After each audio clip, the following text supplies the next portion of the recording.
Dahil po sa tuloy-tuloy na pag-ulan, dala ng habagat, mabilis na tumaas ang baha sa ilang barangay sa Kawit, Cavite at lumikas ng ibang residente. Mula sa Kawit, nakatutok live si Jamie Santos. Jamie? Pia, tuloy-tuloy yung nararanasang manakanakang malakas na buhos ng ulan dito nga sa Kawit, Cavite ngayong Sabado ng hapon. At itong malakas na ulan na ito nagsimula pa kagabi na nagresulta ng pagbaha sa ilang barangay.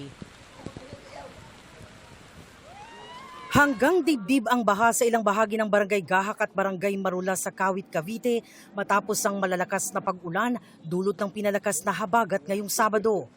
Hopefully pagka tumila naman ngayon maghapon o magdamag hindi na umulan, siguro po bukas po ng hapon hupa na po itong tubig na ito.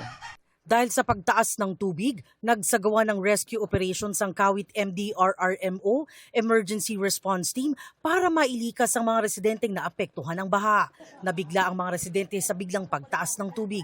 Biglaan po kasi yung pagtaas ng tubig. So hindi rin po aware yung mga residente talaga na biglang tataas yung tubig ng ganong kataas. Dati na po talaga siyang nilulubog pero ngayon lang po yung pinakamataas po. Kabilang sa mga nirescue ang mga senior citizen, person with disability o PWD, may sakit at mga bata.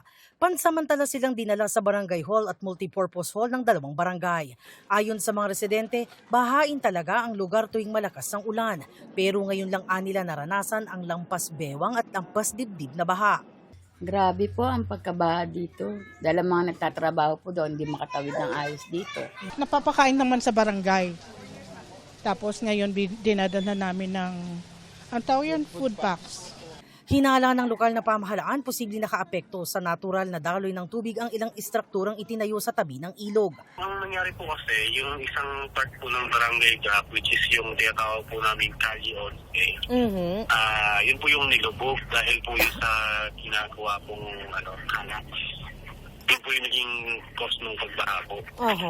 So wala pong matakbuhan yung tubig palabas sa Kali Once po na tinatawag. Sinusubukan namin kunan ng pahayag ang pamunuan ng namamahala sa Calax o Cavite-Laguna Expressway. Patuloy na kabantay ang Kawit MDRRMO sa posibleng karagdagang epekto ng pinalakas na habagat sa kanilang lugar. Ngayon may nagawa kaming for temporary solution. Nagukay muna kami ng sa may vacant lot para doon tumakbo yung tubig papuntang ilog.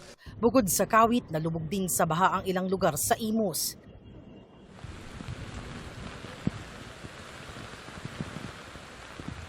Pia, nananawagan yung mga residente sa mga otoridad na siyasatin sana yung kondisyon ng kanilang ilog at tignan yung mga posibleng dahilan ng pagbara sa daluyan ng tubig sa kanilang ilog. At yan ang latest mula rito sa Kawit, Cavite. Balik sa'yo, Pia.